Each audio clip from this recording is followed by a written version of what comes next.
تنصروا الله ينصركم ويثبت أقدامكم. السلام عليكم ورحمة الله وبركاته.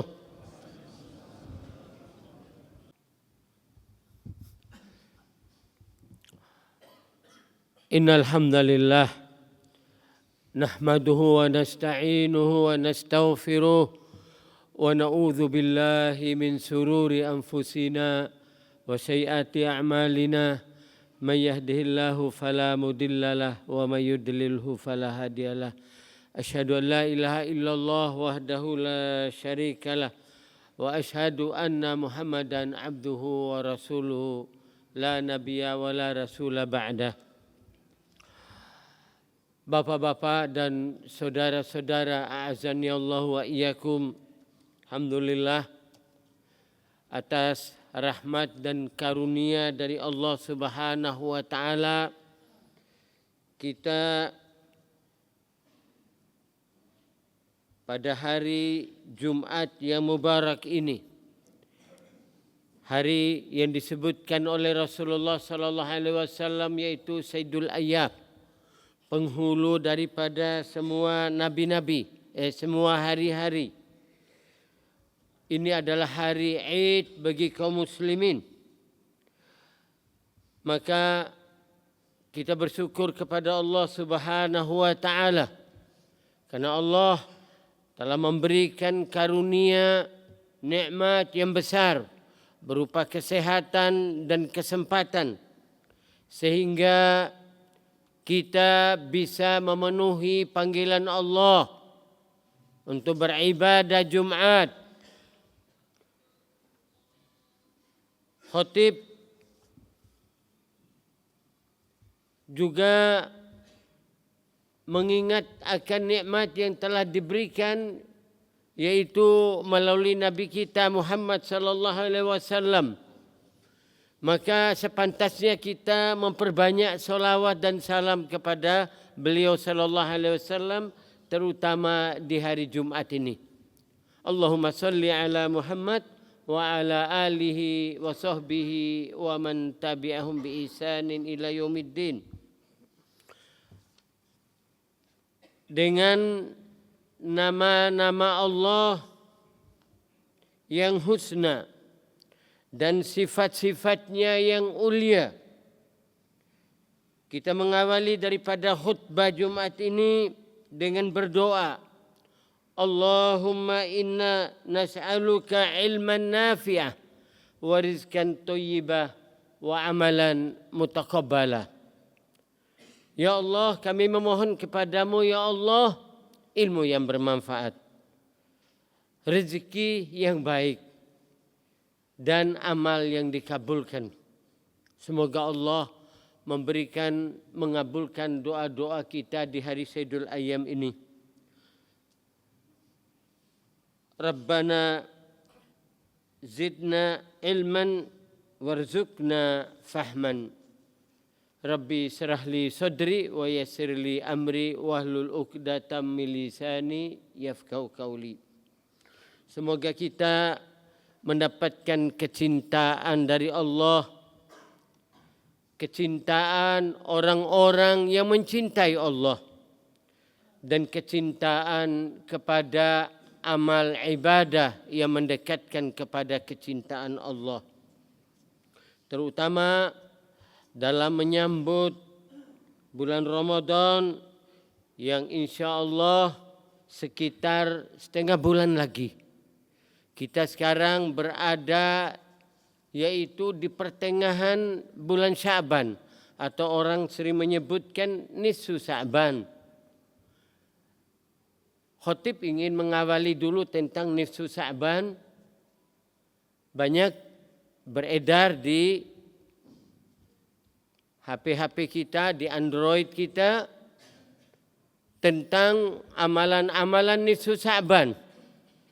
Maka perlu disampaikan di sini bahwa Rasulullah sallallahu alaihi wasallam menyambut bulan Sya'ban ini dengan bersungguh-sungguh berpuasa sejak awal daripada bulan Sya'ban. hampir setiap hari, kecuali beberapa hari menjelang Ramadan ditutup puasa supaya tidak bersambung. Kemudian Rasulullah sallallahu alaihi wasallam bersungguh-sungguh menghatamkan Quran. Ini untuk apa? Untuk warming up. Untuk bersiap diri menghadapi daripada kerja besar di bulan Ramadan. Hadis-hadis berkenaan tentang nisfu Sa'ban kebanyakannya adalah hadis yang maudhu, hadis palsu. Sebagiannya adalah yaitu doif jiddan, sangat doif. Maka tidak ada satupun daripada amal-amal khusus di bulan yaitu di nisfu Sa'ban, pertengahan nisfu Sa'ban. Ayyuhal ikhwah rahimani wa rahimakumullah. Tentang bulan Sa'ban, maka kita ingin menjadikan daripada bulan Sa'ban sebagaimana para salafus soleh, yaitu dengan mempersiapkan diri. Mempersiapkan diri hati kita, mempersiapkan diri daripada fisik kita, sehingga kita tidak terkejut ketika menghadapi daripada bulan Ramadan. Kita sudah siap hati kita, keikhlasan kita, kesungguhan kita. Inilah yang diinginkan dengan ibadah-ibadah di bulan Sya'ban. Ayyuhal ikhwah rahimani wa rahimakumullah.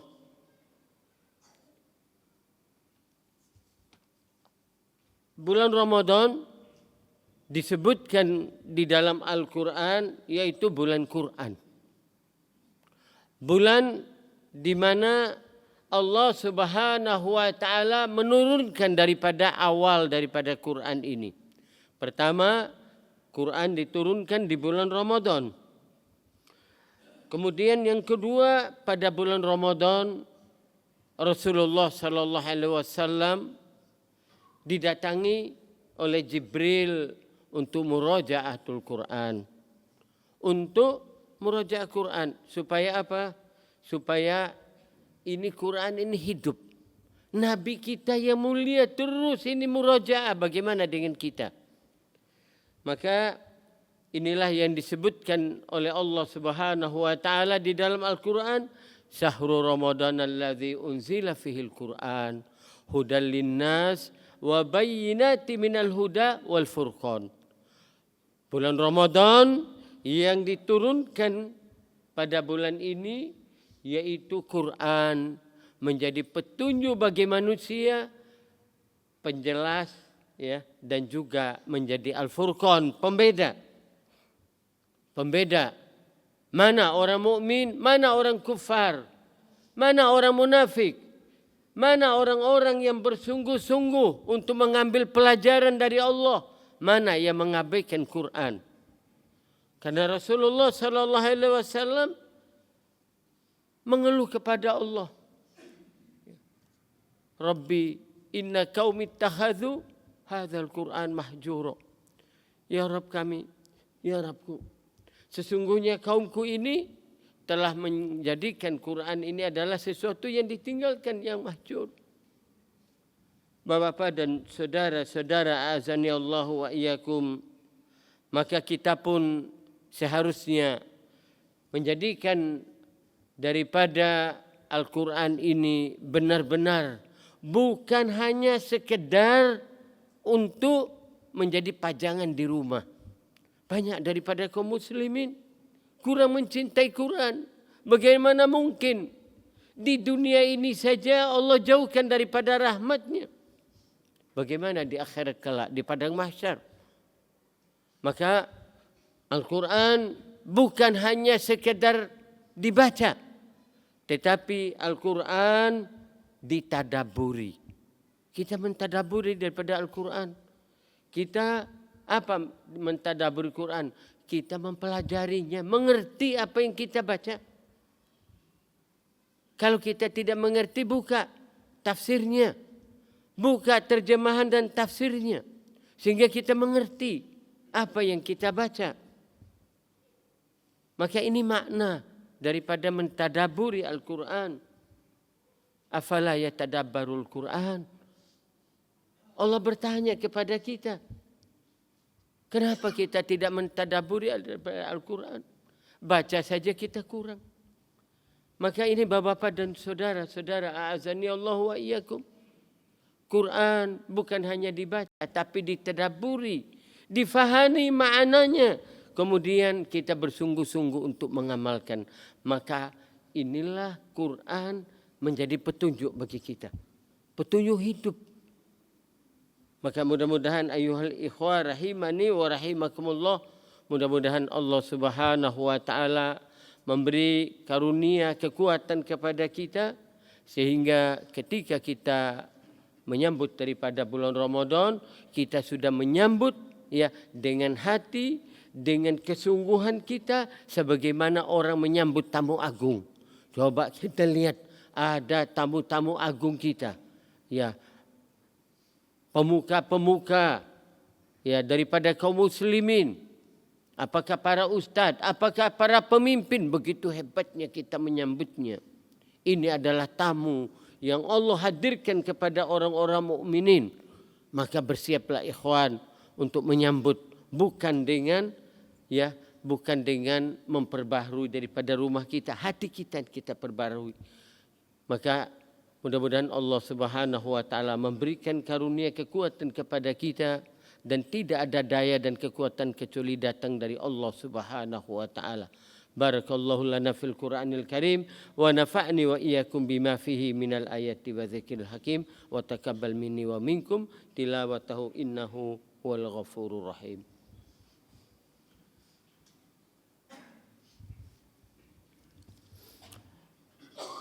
Alhamdulillah alladzi bi ni'matihi tatimus sholihat.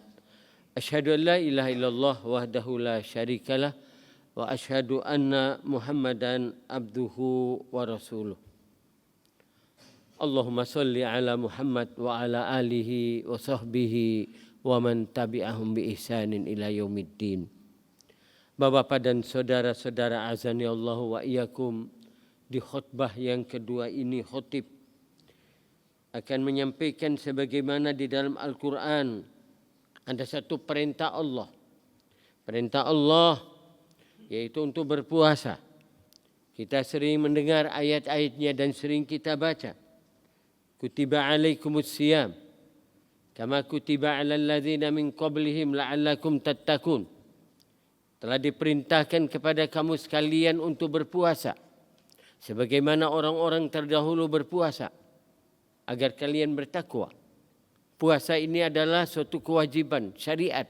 Syariat yang Allah telah berikan kepada umat Muhammad sallallahu alaihi wasallam. Sebagaimana umat-umat terdahulu disyariatkan untuk berpuasa. Untuk apa? Agar kita bertakwa. Takwa kepada Allah bukan hanya puasa. Seluruh ibadah ini itu adalah mempunyai suatu efek bagi diri kita untuk bertakwa kepada Allah. Solat yang khusyuk agar kita bertakwa kepada Allah. Kita berhaji. Kita mengeluarkan sedekah, zakat, sedekah, infak. Ini juga untuk kita bertakwa kepada Allah. Untuk melembutkan hati kita. Agar kita dekat kepada Allah Subhanahu wa ta'ala. Zikir dan doa kita. Agar kita bertakwa kepada Allah. Apa makna takwa? Apa makna takwa di sini? Takwa sebagaimana beberapa ulama, di antaranya Irbad bin Syariah. Takwa adalah melaksanakan perintah Allah dan perintah Rasulnya dengan cahaya nur Allah, dengan mengharapkan yaitu balasan ganjaran dari Allah. Dan kita meninggalkan apa-apa yang dilarang oleh Allah dan Rasulnya karena kita takut ancaman Allah dengan cahaya dan nur dari Allah Subhanahu wa ta'ala. Cahaya nur Allah. Apa yang dimaksudkan oleh di dalam hadis, di dalam atsar ini? Cahaya. Cahaya Allah sebagaimana para ulama katakan adalah ilmu. Kita melaksanakan perintah Allah dan kita meninggalkan perintah Allah, semuanya di atas ilmu. Hanya dengan ilmu. Maka ilmu adalah wasilah untuk mendapatkan takwa kepada Allah Subhanahu wa taala. Ayol ikhwah, saya ingin sampaikan kepada antum, ini perkara besar ayol ikhwah. Kaum muslimin sekarang ini terhina, jauh dari rahmat Allah, jauh daripada pertolongan Allah. Sebab pertama, kaum muslimin jauh daripada ilmu, jauh daripada petunjuk Allah dan Rasulnya. Coba kita lihat, ketika majelis ilmu ditegakkan, rame-rame keluar. Kenapa? Karena kita belum makan. Ayo ikhwah, ini alasan yang dibikin-bikin. Ini adalah syaitan yang merasuk ke dalam akal pikiran kita. Kenapa? Kita ini benci dan tidak cinta kepada ilmu. Bagaimana mungkin datang ketakwaan kepada Allah? Takwa ini sumbernya dari ilmu. Melaksanakan perintah Allah, meninggalkan sebab karena ilmu. Maka bapak-bapak dan saudara-saudara azani Allah wa iyyakum, sering khotib, sering para ustadz mengajak untuk takwa kepada Allah. Takwa tidak akan ada kecuali di atas ilmu. Masih banyak kaum muslimin tidak faham dari urusan pokok tauhid, akidah, masih banyak yang tidak faham. Mereka tidak tahu. Sehingga apa? Banyak kaum muslimin melanggar, berbuat syirik, berbuat bid'ah, menyimpang dari petunjuk Rasulullah sallallahu alaihi wasallam, jauh daripada ilmu. Dan ilmu tidak akan bisa kecuali kita belajar kepada orang-orang yang kembali kepada Al-Quran dan Sunnah murni. Tidak ada embel-embel. Mereka berusaha untuk kembali bagaimana cara beragama Rasulullah sallallahu alaihi wasallam bersama sahabatnya. Ini ilmu.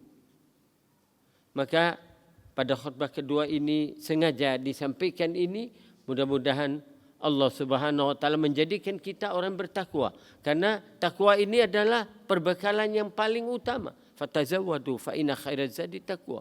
Berbekal-bekallah kalian karena perbekalan yang paling hebat, paling utama adalah bekal takwa kepada Allah Subhanahu wa taala. Kita berdoa kepada Allah Subhanahu wa taala, semoga Allah Subhanahu wa taala mengampuni daripada dosa-dosa kita. Allahumma inna nas'aluka hubbaka wa hubba man yuhibbuka wa hubba amalan yukarribuna ila hubbik waj'al hubbaka ahabba ilaina min amwalina wa ahlina. Allahumma inna nas'alukal huda wat tuqa wal afafa wal ghina. Allahumma inna nas'aluka ilman nafi'a wa rizqan thayyiba wa amalan mutaqabbala. Rabbana la tuzigh qulubana ba'da idh hadaitana wa hab lana min ladunka rahmah innaka antal wahhab. Rabbana innaka jami'un nasi liyaumin la raiba fihi innaka la yukhliful mi'ad. Rabbana innana amanna faghfir lana dhunubana wa qina adzaban nar. Rabbana zalamna anfusana wa illam taghfir lana wa tarhamna lanakunanna minal khasirin. Rabbana afrigh alaina sabran wa tsabbit aqdamana fansurna 'alal qaumil kafirin. Rabbana atina fid dunya hasanah wa fil akhirati hasanah wa qina adzabannar. Wa sallallahu ala Muhammadin wa ala alihi washabihi ajma'in. Wa akhirul da'wana anil hamdulillahi rabbil alamin. Aqimus shalah.